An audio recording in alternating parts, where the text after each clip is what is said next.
Good morning dear students. Next topic है signs of trigonometric function और chapter है trigonometric function और circular function, या ट्रिग्नोमेट्रिक फंक्शन भी बोल सकते हैं या सर्कुलर फंक्शन भी बोल सकते हैं।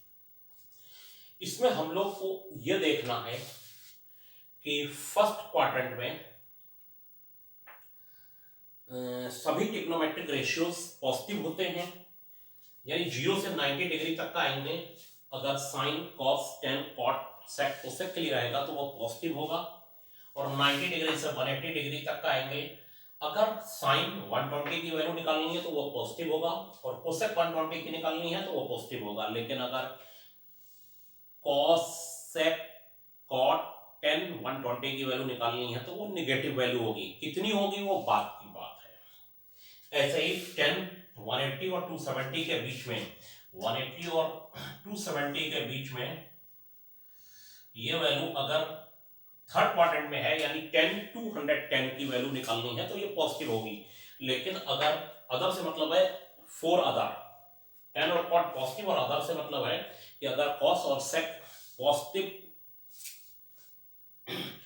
कॉस और सेक की वैल्यू 210 की निकाली जाएगी तो वो नेगेटिव होगी, और कितनी होगी वो बात की बात है। यानी फर्स्ट क्वाड्रेंट में सभी ट्रिग्नोमेट्रिक रेशियोज पॉजिटिव होते हैं। सेकंड क्वाड्रेंट में अगर साइन और कोसेक की वैल्यू निकालनी है तो वो पॉजिटिव होगी और अदर नेगेटिव होगा। थर्ड क्वाड्रेंट में टेन और कॉट की वैल्यू पॉजिटिव होगी, अदर नेगेटिव होगा। टेन और कॉट से मतलब है 10 210 तो ये पॉजिटिव होगा, और कॉट 210 तो ये पॉजिटिव होगा। लेकिन बाकी में अगर 210 है तो ये निगेटिव होगा। कितना होगा वो बात की बात है। ऐसे ही आगे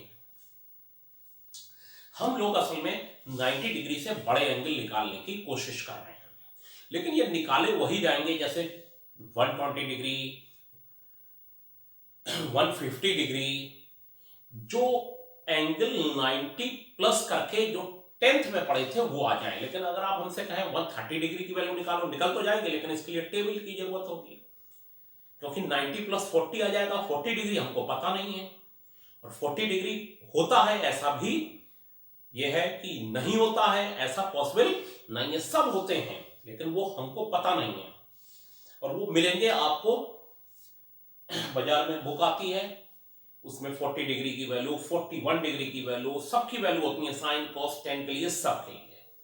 अब ये बात रही कि ये सब होता कैसे है सर, तो ये अगर आप देखें तो ये अगर एंगल थीटा है तो ये एक्स हो गया और ये वाई हो गया, तो ये एंगल हो गया, ये हाइपोटेन्यूज हो गया x square plus y square. और ये अगर आप sine theta cos theta tan theta cot theta sec theta cosec theta कुछ भी निकाले तो ये पॉजिटिव आएगा। लेकिन अगर आप इसमें देखेंगे तो ये अगर x है माइनस का तो माइनस एक्स हो जाएगा, और ये हाइपोटेन्यूज उतना ही आएगा। और फिर अगर ये एंगल थीटा है तो आप देखिए साइन थीटा हो जाएगा दिस अपॉन दिस, और कोसेक थीटा हो जाएगा this upon this. Sine theta हो जाएगा परपेंडिकुलर अपॉन हाइपोटेन्यूज, और cosec theta hypotenuse upon perpendicular, और दोनों ही साइन और cosec sine theta y upon this, और cosec theta under root x square plus y square upon this. ये दोनों ही पॉजिटिव होंगे, लेकिन अगर cos sec tan cot की वैल्यू निकालेंगे तो उसमें माइनस एक्स आ जाएगा, और वो सब निगेटिव होंगे। इसलिए ये साइन और कोसेक पॉजिटिव होता है और अदर निगेटिव होते हैं। वही काम थर्ड क्वाड्रेंट में होगा, ये थीटा तो ये हो जाएगा आपका माइनस वाई। अब आप देखेंगे कि इसमें कौन कौन से पॉजिटिव कौन कौन से निगेटिव होंगे। टेन और कॉट में माइनस से माइनस कैंसिल हो जाएगा, और बाकी सब में माइनस आ जाएगा। टेन और कॉट में माइनस से माइनस कैंसिल होकर पॉजिटिव हो जाएगा। तो ये तो आपको लर्न करना है।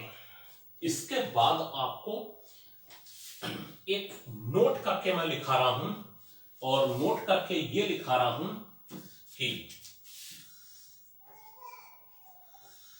फार्मूला है कि sine minus theta minus sine theta होता है, और cos minus theta cos theta होता है, और tan minus theta minus tan theta होता है, और cosec minus theta minus cosec theta होता है, और sec minus theta, sec theta होता है, और cot minus theta, cot theta minus का हो जाता है। बस आपका कॉस और सेक में माइनस बाहर आता है, कॉस और सेक में माइनस, सॉरी कॉस और सेक में माइनस बाहर नहीं आता, बाकी सब में माइनस बाहर आ जाता है। साइन में माइनस बाहर आता है, टेन में माइनस बाहर आता है, कोसेक में माइनस बाहर आता है, कॉट में माइनस बाहर आता है, बस कॉस और सेक में माइनस बाहर नहीं आता। अब सर ये क्यों नहीं आता सर भी बताइए, तो इसमें भी क्यों का जवाब मिलेगा। आप एक ट्रायंगल बना लीजिए और ट्रायंगल बनाने के बाद दोनों ट्रायंगल ऐसे हो कॉन्करेंट, और कल मैंने ये बताया था अगर ये एंगल थीटा है तो क्लॉकवाइज डायरेक्शन में माइनस थीटा होगा, और ये हो जाएगा आपका अगर x तो, और ये अगर y तो under root x square plus y square हो जाएगा। ये x और ये उतनी ही लेंथ की लाइन बनाई ओ ए बी, और ये b डैश, तो ये हो जाएगा x square plus y square.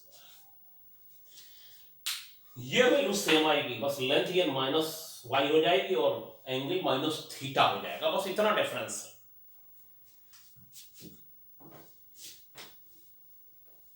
अब आप इन ट्रायंगल ओ ए बी निकालें, इन ट्रायंगल ओ ए बी आप देखेंगे साइन थीटा की value y upon under root x square plus y square होती है, नंबर 1 डाल दें, और in triangle O A B dash sine minus theta की वैल्यू हो जाएगी minus y upon under root x square plus y square, और ये वैल्यू आप देखिए ये फर्स्ट में कितनी है sine theta, then sine minus theta is equal to हो जाएगा माइनस साइन थीटा। देख लीजिए sine theta is equal to y upon this, और sine minus theta is equal to minus y upon this. इन दोनों की कंपेयरिंग कर ली, या कहें इसकी वैल्यू यहां लगा दी तो sine minus theta minus sine theta हो गया। अब इन ट्रायंगल, फिर again in triangle O A B cos theta is equal to हो जाएगा x upon under root x square plus y square, ये 1 हो गया, और in triangle O A B dash फिर cos माइनस थीटा की value कितनी हो गई, ये हो गई x upon base upon hypotenuse this. अब आप देखिए दोनों आपस में इक्वल हो गए, ये दोनों इक्वल हैं, यानी cos माइनस थीटा की जगह cos थीटा आ जाएगा, यानी cos minus theta is equal to ये हो जाएगा cos थीटा।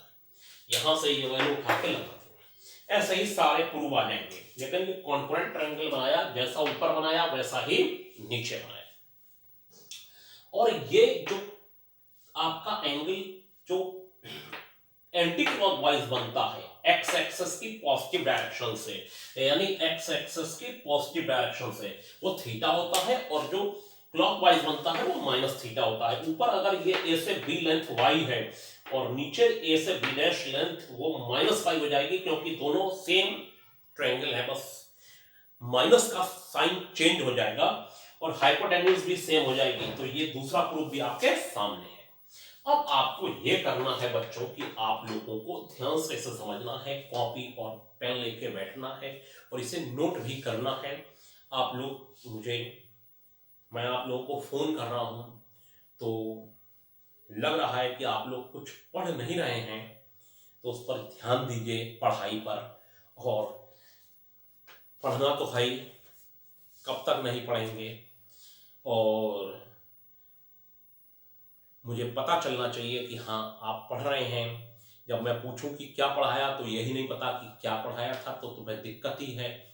तो ऐसी दिक्कत ना आए आगे, ध्यान रखिए। Thank you.